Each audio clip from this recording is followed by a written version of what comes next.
people buy to just have this. Yes. And not just, okay, people order a suit, we make a suit. No, we want to make our own fashion line, yes. right? That people order this design that we have. Yes. And then we just adjust it to the shape of our customer, and if they want any alterations, we will do that. So that's like your mission, your quality. Correct. Yeah, the quality. What's what is your targets in next 10 years or 5 years?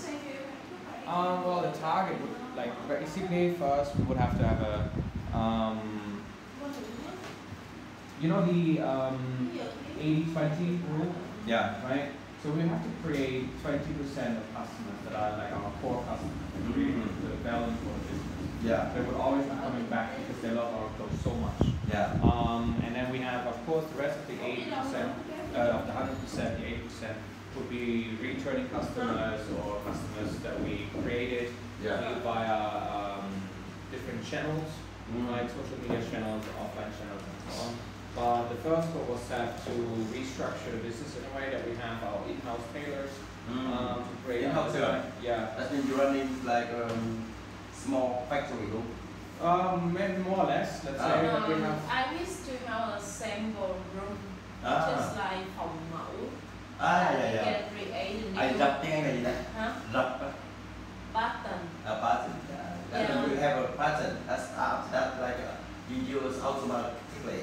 Well, so we have like our own like little tailor side shop, you know, like they have their big room, we have our tailors in there, any design, anything we need to make, we can just make. And it's like, that belongs to anything. Okay, tức là khách hàng muốn là chơi luôn được ngay đó là chút ở đấy luôn. What I say like our tailor right now is just like a sample room that our tailor working there with my new design, then they can, after that, if we want to do a lot of it, we can get another factory that do that for us. Sure. Yeah. But we will need to have created the clothing line. Because all our designs are more or less unique. So in this kind of area of business, you will need to have like in-house tailors that are creating these in a sense, right? Okay. That would be one part of the goal, and the other part would be an expansion, first like locally. In a way. It says like a VN Express is an online newspaper. Là Express là nhanh hay là cái báo là VN Express? Ông nói là Express là nhanh đúng không? This is like a fast. And you said like Express. No, I said expansion. Expand. Just to have like first shop, let's say in Taoyuan, and having a shop in another district, and then first expand here locally. To grow, and after that. We can grow to other cities, you know, like grow the brand and the story behind it. Because there are women in business in any city. What the channel and the platform you sell now? Currently, well, selling is mostly done with word of mouth. So we have referrals from other customers, and they telling other customers about us. We have now slowly started to accumulate some feedback. Yes. And people find us now on Google. It's like testimonial, huh? Yeah, correct. And they find us now on social media and Google.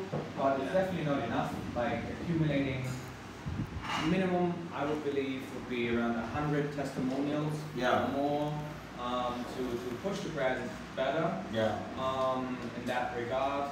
And like those let's say are our channels of connection. Okay, how about your digital marketing strategy and your target about like what is reach across the potential customer or convert to sell to become a lead? How about your strategy? Well, the problem is that we had like people working for us in marketing a little bit, but was all a big, let's say, mess. Mess. Yeah. So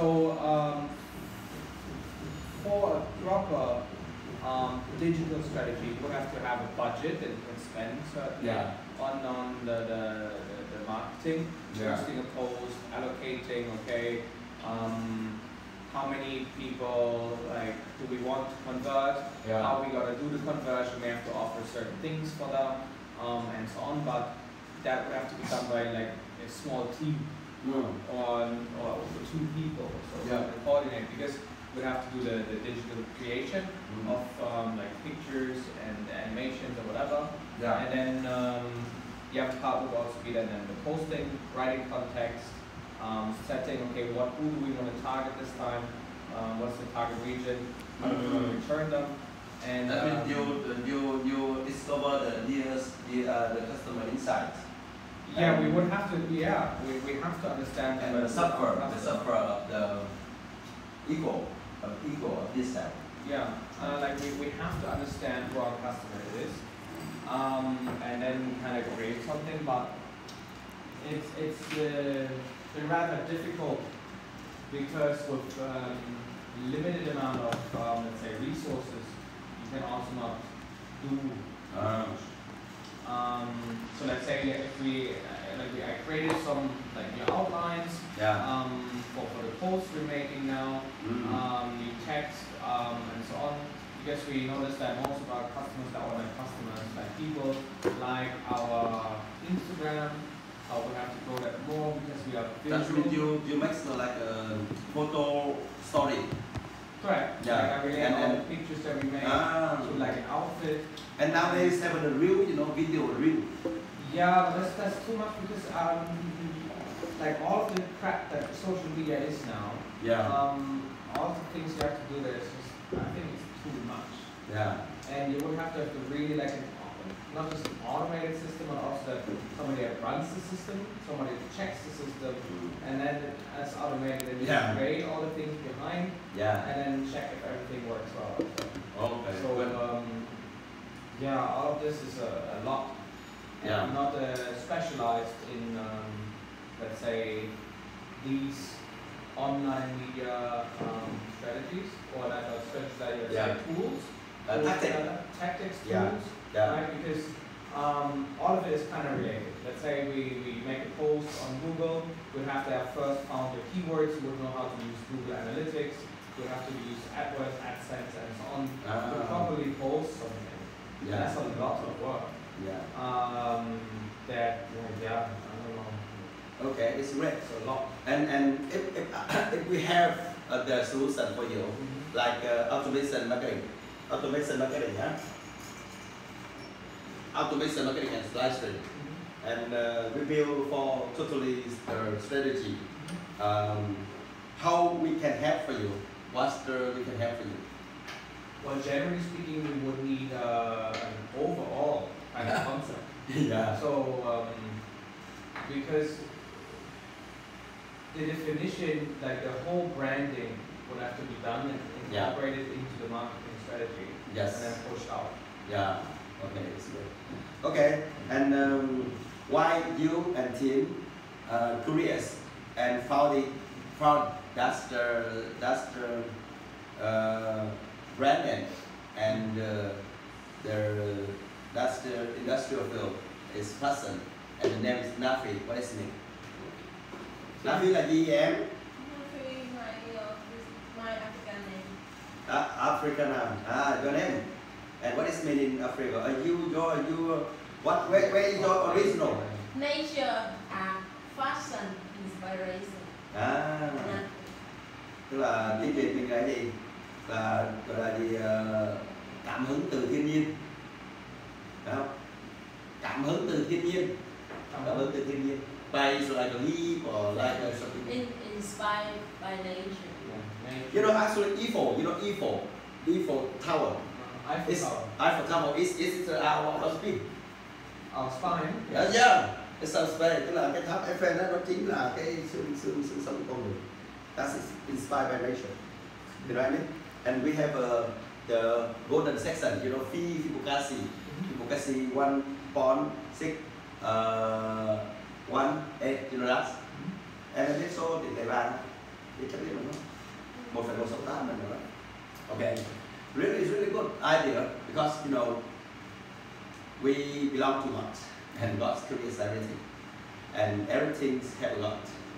Nature has a lot, and we use this one. We respect and we bring the humans to become a God. You know what I mean? That we call it like a in the Old Testament, that when the Creator creates the Adam and Eve.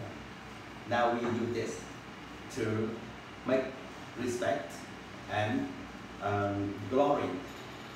Bring the woman like a Mary, mother. Bring women like a Trinity. You know what I mean? That is the purpose of Nafi philosophy. And beside that, like in Tao, you know Tao, Buddhism, Tao and Feng Shui, we call that Nho giáo tiếng Anh như nào? Nho giáo, Feng Shui, không tự. Yeah. It's, when you see think about that, as creates that, it's great. And then, what's your philosophy in your fashion design? Yeah. What's your philosophy in your Triết lý thiết kế là gì? I guess inspired from everything. So, like I inspired from nature, and I believe. It's like a color shape, or just like behavior of the nature, or like details, or like German. Right now I focus in quality. The quality. Yeah. That means you back to nature. That means you like eco. You natural eco. I want to do eco fashion. Eco fashion. Yeah, Okay. but I think I'm just on the way to do it. Yeah. Okay. Yeah. And what's your target for the women? How much the market segment you want to get? You know? Em muốn lấy thì bao nhiêu % thị phần của thời trang Việt Nam với cái mạng đó? And how long? Với cái mạng của em hả? For me right now, I want to have like maybe 40%. 40%? Oh, lady, you are king and you are the queen. You are the queen. Yeah, that's glory. It's so big. Maybe $1 billion for that. $1 billion. Yeah. Okay, let's try. Good luck. 1 tỷ đô đấy. Cái em đang muốn là 1 tỷ đô la. 23,000 million Việt Nam đồng. More. Yeah. Okay, if you want to do that, let's do together. Let's do together. But you have to sacrifice a lot. I go work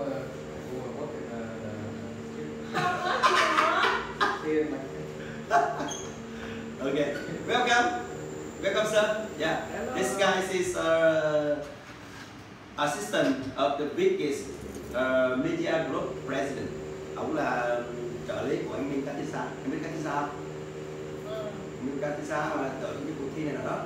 Katisa, đất Việt and Đông Tây and Điền Quân. That the three biggest media. Katisa maybe 40%. Đất Việt maybe 40%. Katisa là nó nằm ở đâu ạ? Ở bên chị thôi, Nam bên chị. Để em trẻ nhá. Tên á, nó đọc độc đáo lắm. Tên là người An Giang. Đây là người An Giang, mà bố là người Senegal. Bố là người Cameroon. Ngày xưa mình coi tao anh ngồi xem phái Cameroon lắm này. Còn là Euro với lại you know Cameroon very best player team in football. Cameroon in Africa. Yeah. Em một lần rồi. Okay. That's not like Germany. That's good. Em biết anh Vĩnh tấn trí thông không? Biết đúng không? Em đã làm này cách đây khoảng 4 năm. Lúc đấy em đang làm giám đốc truyền thông của câu lạc bộ. He met her 4 years ago. And em làm gì? Lúc đấy gặp anh đâu hả? Lúc đấy em đang làm giám đốc truyền thông của đội Hồ Chí Minh. He's the communication director for the Saigon football playing. Thì ông Chí Thông là người nhà của bạn này. Thì mới có nhờ em là lúc đó nhờ em là xây dựng cái hình ảnh của em, lúc đấy là thiết kế hình ảnh. Mr. Thông, em want to him to help you to do personal branding. Thì bởi đấy là định xây dựng em là em sẽ mặc áo của câu lạc bộ Hồ Chí Minh đến sân Thống Nhất, rồi vào đây sẽ làm chương trình quay phim, rồi sẽ làm truyền thông cho cái chương trình đấy, đúng không? Thì hồi đấy em Okay, Viet trở lại, okay. You know, let's drink some beer later because we get like karma. Nghiệp gặp lại nghiệp. Cảm ơn nghiệp. Đây là nghiệp rồi con ơi. Thế chứ là em là họ hàng nhà anh Thông đúng không? Cháu ruột. Cháu ruột đấy. Bạn Anh đấy là em có cộng giàu gì mà sao không kiếm vào mới gì mà làm anh em? Đâu có giàu đâu. Anh đấy là chuyên đi lo quần áo. Vậy chứ làm đồ cho câu lạc bộ. Chứ không phải là công ty câu lạc bộ, anh là câu lạc bộ, ok. Thì anh đang muốn làm với hai vợ chồng này cái này. Anh là giám đốc điều hành câu lạc bộ, và đây là một trong những chiến sĩ đặc biệt nhất thì đó, và là người anh ấn tượng nhất. Lúc đó cũng có giới thiệu cái này. Anh là người ấn tượng nhất về em, anh ấn tượng với em, anh là vì đẹp, vì xấu, vì gì hết. Mà em thì nói là nó thích chơi với chim. Bạn em hỏi là em thích chơi thích cái gì? Em thích chơi với chim, nói chuyện với chim cả ngày cả đêm. Em chỉ thích nói chuyện với chim thôi. Tôi nói cây nói chim nào trời. Nè, chim xạo, em nói chim này nói là em thích, dạ thưa ban giám khảo, sở thích lớn nhất của em là nói chuyện với chim suốt ngày suốt đêm và cây cỏ, đó chim và cây cỏ suốt ngày suốt đêm. Em nói cây. Hôm nay em mới đưa cái đồng chim cái đó đây. là ly trong giấy chứ không phải là nói ngoài miệng nữa ông. Thì bà nói là bà thích chơi với chim. Nhưng mà em ghi trong giấy, cái đó là ban giám khảo đọc lên. Thì đó là tôi sở thích của em là được chơi với chim suốt ngày suốt đêm. See, you know, I just job that in the register paper for the Miss Universe participation contest. See, right now I really like only talking with her, and the judge said, Tiên, tại sao em lại nói là em thích chim và nói chuyện với chim suốt ngày suốt đêm? She said, I like birds and I can talk with birds whole night. Đây. You're still talking to birds. And I have just said, yes, you do that. And she said, okay, talk to your birds every day và every night. There are lots of birds in here sometimes. Giờ là được sướng tôi, suốt ngày nói chuyện với chim ơi. Chúc mừng em. Okay. Colorful birds. Yeah, just stop. Anh quay sang bên này để em hỏi hai bạn này về tình yêu đi. How long have you been in Vietnam? Too long. Total Maybe 4.5 years. 4.5 years. Now you can understand the Vietnamese culture and Saigon style. Huh? And how do you feel? How do you feel about the Vietnamese cultures and Saigon culture and people? Honestly, not talking to. It's nice. I like the Vietnamese culture itself. Like more or less like a family spirit and so on is good. Yes. Very different to the German one. Some things, of course, there are. I cannot really understand them. Like some things that Vietnamese do. Yeah. It's like because it's just extremely different to the. For example, what's like a accent or what? No, that's fine with me. Every praying, every cultural aspect, like the Aoya, the food, the traditions about praying, that's perfectly fine. But there are some cultural differences in interaction with people that are very strange, especially when it comes to, let's say, family. Like in Vietnam, lots of times I have the feeling that family goes above all. And in Germany, that's not the case. And here, I believe that, because I noticed from friends and so on, as well, that if the family says no, then it's no. Yeah. And I think that's kind of like, especially when it also comes to like the educational system, because I work with a lot of students. What's your career? I have an international business degree. Oh, great! So smart. Yeah. But and you had to learn a lot of law. At least the law. And I had to learn law, sure, but yeah. I learned American law. Yeah. But my business degree is like economics and business management. Oh, great. So that is related to that. I heard that Tiên said that you get in free photography. And what actually this is my story. 10 years ago or 12 years ago, I make a documentary film for the Jock and Bird. He is really famous photographer.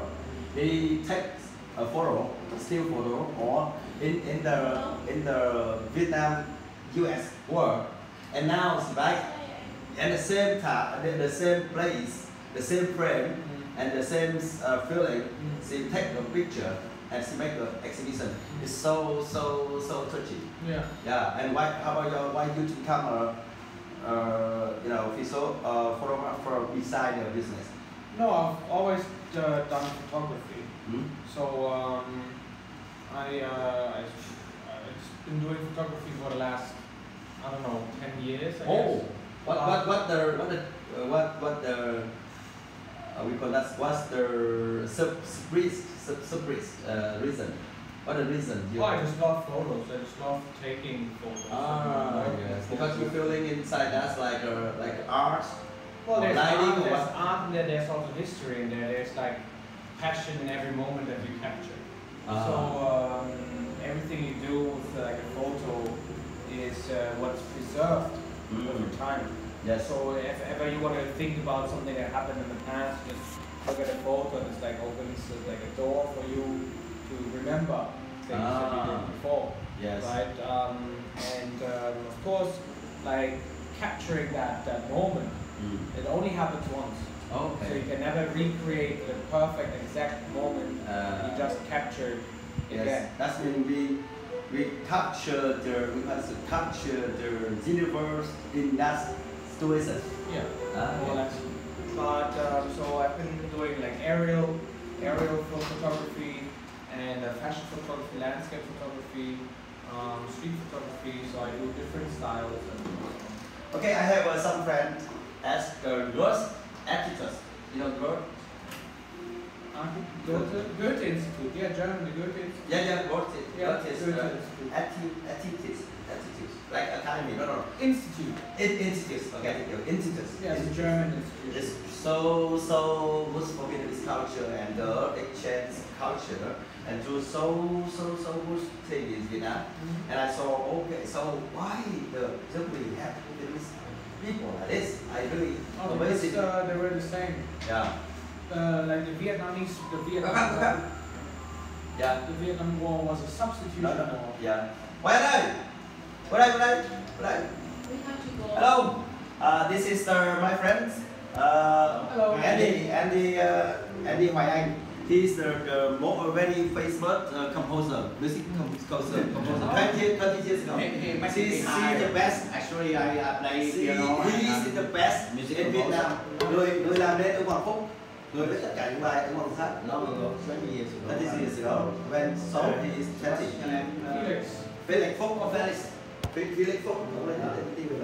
You got Vietnamese name? Yeah. Right. And Phúc was, almost people really? talk to me. Because it is fluent Vietnamese. Yeah, no. You always go Phúc Long. Okay.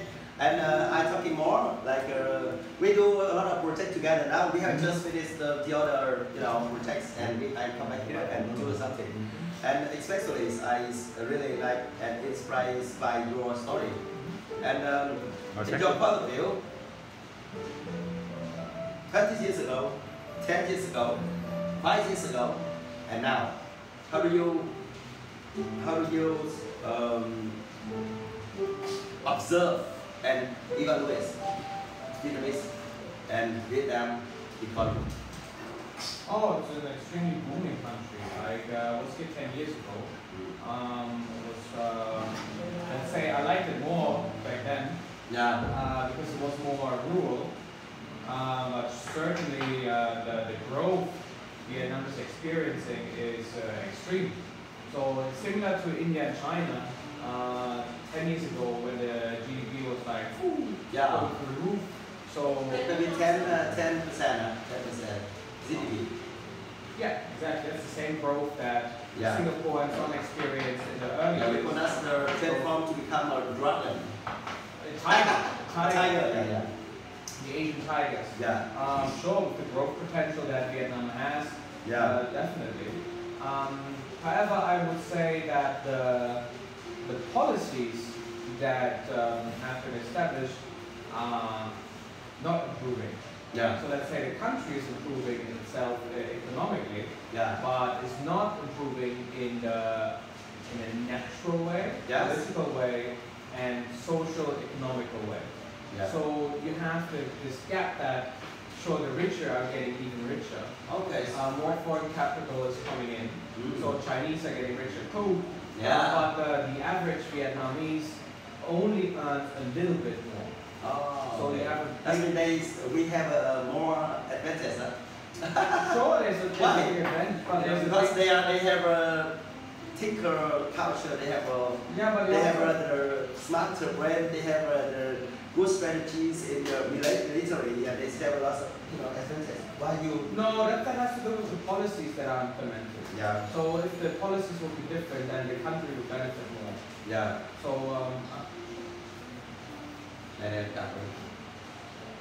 You know, I am Catholic. This is alpha and omega. You know, alpha, omega, and zero. Nice. Okay. Thank you. Great. But how you can forecast in maybe 4 years, and how the transformation era and the transformation time now, and in Vietnam. Now it's like a civilization expand, like a rural and urban is expand. Yeah. And in your point of view and your experience, how about that situation? The expansion of the cities, sure. and the digital era and digital transformation.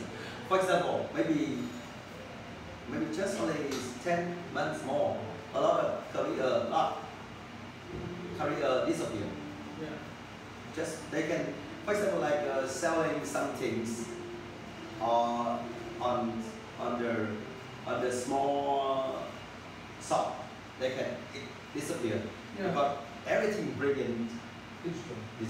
For example, Well, like the movement from offline to online yes, has been going on for the last 20 years. So that's something new. Just the speed at which each country is progressing is different. yeah, For example, even Germany, who they say are so modern, first world country, blah blah blah, but their digitalization, that's what it's called, is very backwards. So the digitalization speed is much slower than the one in Vietnam. okay, Because the affinity to technology is much lower in comparison to Vietnam. Because Vietnamese are rather young. yeah, Due to the war in the 60s to the 70s, the population, the Vietnamese population is very young, very young. And because that's the whole population. correct. Yeah. So, but the population in Germany, Especially old. Gen Y and millennium and the principles of millennials is not here. There's only in a few, let's say Hanoi and Saigon have the Vietnamese spirit or the millennial kind of workflow. But most are just stuck in the cultural and family boundaries that the Vietnamese culture creates for them. So it's different. In a way. You know, actually, I am a PhD in communication. I guess a PhD in, so I have to learning a lot and communication. You really good in politics. Thank you. Yeah. Okay. And now we change the theme. Hai đứa kể cho anh nghe về câu chuyện tình yêu coi. Đây. Thôi cái gì đây? Talking about your love story. I want to the situation you met each other and Tiên, hãy xem ông yêu ông này vậy. Nói nghe coi. Why you love him and what's Why do the you love me? yeah. Tiên nói nghe coi. Handsome. I know you would say that. I know No, when I first you- said I am handsome. Ông cái chỗ nào ông đẹp nhất? chỗ nào cũng đẹp, trái tim đẹp. No, see, I asked where the best in your body. Oh. Yeah, and she says every best just G spot and her.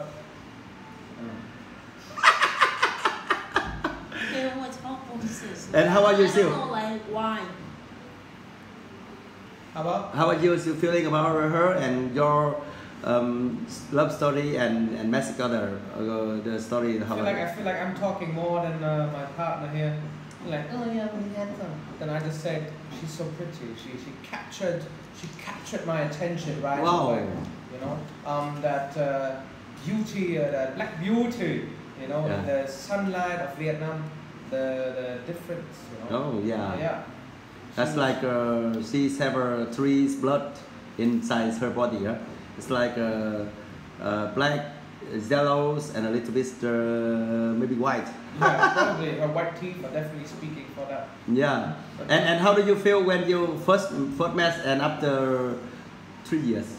Oh, 3 years. I don't know in 3 years, but how I feel. How long you met together? 1.6. 1.6. Oh, yeah. Congratulations. You in the jail. Congratulations for you. Thank you so much. Yeah. And how you can break the prison? Oh, I just drive away with my motorbike. Ok. Rồi, nói cho anh cái cảm xúc về ông này coi nào. Cảm xúc của em sao nào? Cái cảm xúc. Cảm xúc gì? Cảm xúc về ông này nè. Hồi đó là anh cứ tưởng là em chỉ chơi với chim không có chơi với người. Bây giờ tự nhiên ngạc nhiên quá trời, có hai đứa yêu nhau quá trời. Anh nói em nói anh nghe coi nào. Nói gì giờ? Tại sao chọn trai Việt, chọn trai Tây? Một. Em không có tiêu chuẩn trai hết. I asked why you choose the Western guys, those Vietnamese, and she said I like success, Japanese success. Ai thương mình thì mình thương lại thôi. She said that I love if ever the guy love me and I love him. Yeah, that is her principle. A lot of Vietnamese guys love you, but you don't love them back. Yeah. Why? The thing is like you cannot say about biso and something more than biso. You cannot say that. Yeah. So you just have the feeling, and you cannot say that in the word. You understand what I mean? Sometimes love cannot be expressed with simple words. Yeah. So you just do. Yeah. Do. Actions, right? Yeah. Speak loud. Oh, do. In Vietnamese, do. You know, do. No. What does it mean? I don't know. Okay. How do you feel when you eat the Germany success? I'm vegan, so I know I'm vegetarian, so I don't know. I never ate the Germany sausage before. Okay, and how do you feel her when you talking to her by English, but she can Vietnamese very well, speak Vietnamese very well? I mean, she is Vietnamese, so I remember when I first met her. You know, actually, sometimes she talking behind your back. Of course, something about you by Vietnamese. I know all the time. All the time, I feel. How you control it? And I know because then she quickly changes her back. So I know always when to talk about me. Yes. Secretly. So and then I just have to look at her. Okay. So I don't mind. I just okay. And where's the flower? And what you want to think for her? No. Talk to her. Talk to her. Yes. The flower. Yes. Why? The flower has been taken already. Yes. It's her flower now. And what the value? What do you want to bring for the humanity and for the women and for the customer and client? The value creation for the customer and client. Well, on one side, if you incorporate natural aspects, like let's say focus on natural products, fabrics, and so on, and actually creating awareness for like natural problems. In Vietnam, that would be great. Yeah.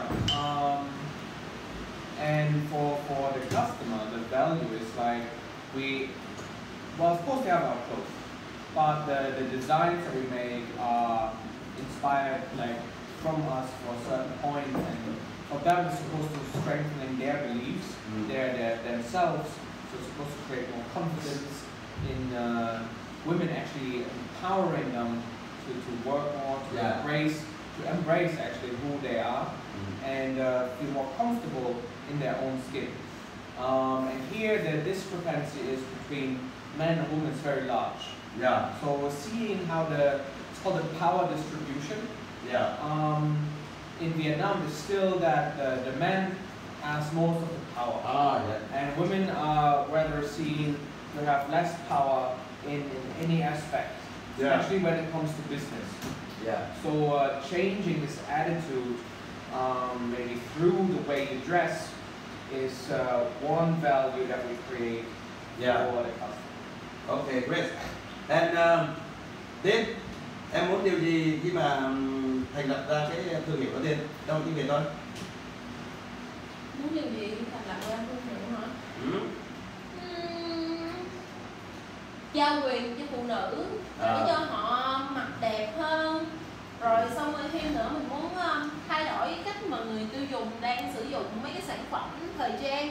Mình muốn họ sử dụng cái sản phẩm xanh, có nghĩa là những cái sản phẩm mà nó có thể có một cái dòng đời để tốt cho môi trường.